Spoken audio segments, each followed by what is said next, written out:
cultura urubá, dentro do tempo, não precisa ser copo. Não tem que ser branco. Não tem que ser branco. Qualquer...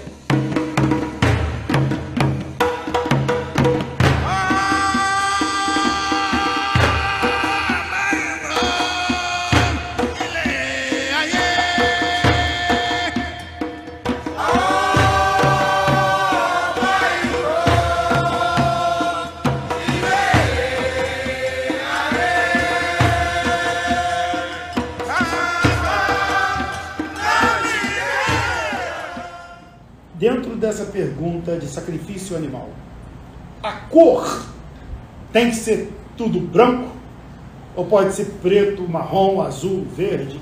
Azul, verde não existe, né, para cabra, mas um exemplo. Pode ser marrom, malhada. Na cultura urubá, dentro do tempo, não precisa ser copo. Não tem que ser branco. Não tem que ser branco. Qualquer cor. O importante é o sangue que vai. É o sangue que vai. Dentro do batata. Ok. Sobre o sexo dos animais. Tem que ser fêmea ou tem que ser macho? Tem que ser fêmea. Tudo da batalha é fêmea. Tudo de batalha é fêmea? É fêmea. E por quê? O batalha é fêmea? O batalha é pai ou mãe?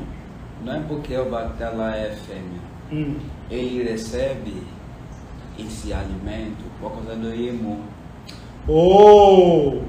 Então, o batalha, ele come cabra e animais femininos, porque Iemoô sempre come com ele.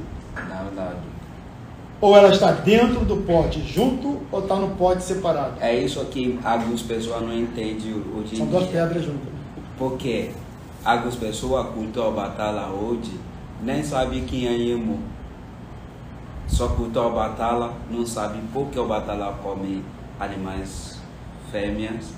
Não sabe por quê, quem é Iemoô, eles não entendem, mas o Iemoô sempre está presente na vida do batalha.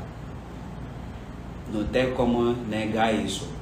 O Iemoô é junto com a batalha. Até no próprio wiki do batalha, que a gente canta, o Iemoô sempre está presente. O batalha banta banta ninuala, o suinuala, dinuala. O Iemoô.